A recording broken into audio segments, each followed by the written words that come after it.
Well, the president stepped in it. An unelected group of people would... An unelected, I'm not sure what an unelected group of people are, but I believe he was referring to the Supreme Court.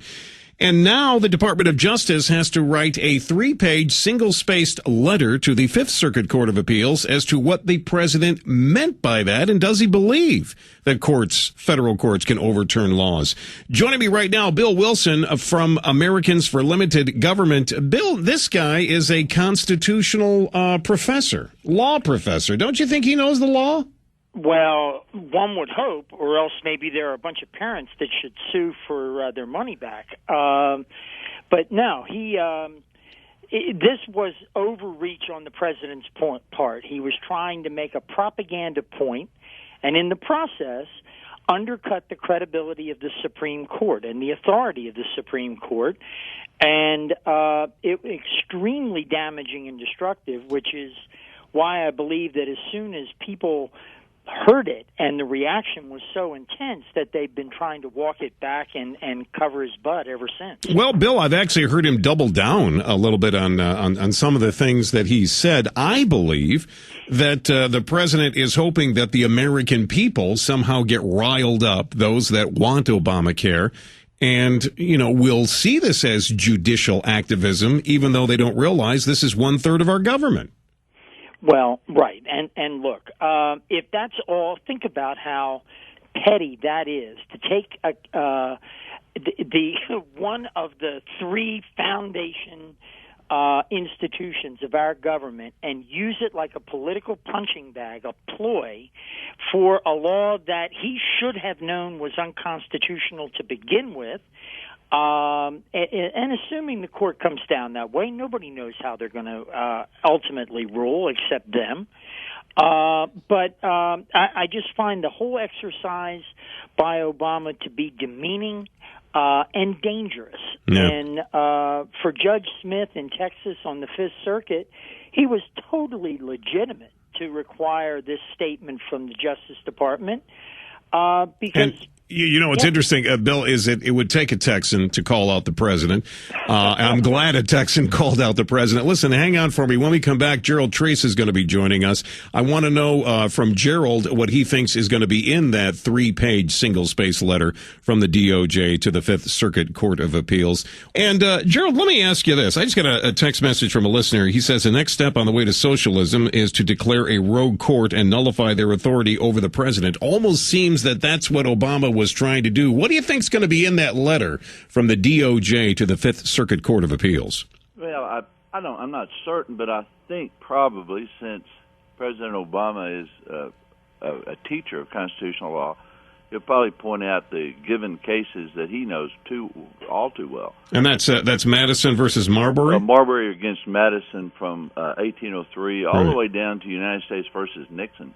All these cases say the same thing, that when you're dealing with questions of power of a president or power of Congress, the Supreme Court has the ability to make the decision, not only under judicial review, but under the concept that both of these other 2 branches have to be in check, and the writers and the drafters of the Constitution indicated that there would be this sort of referee that would exist between the 2 branches to protect not only individual rights but also states' rights.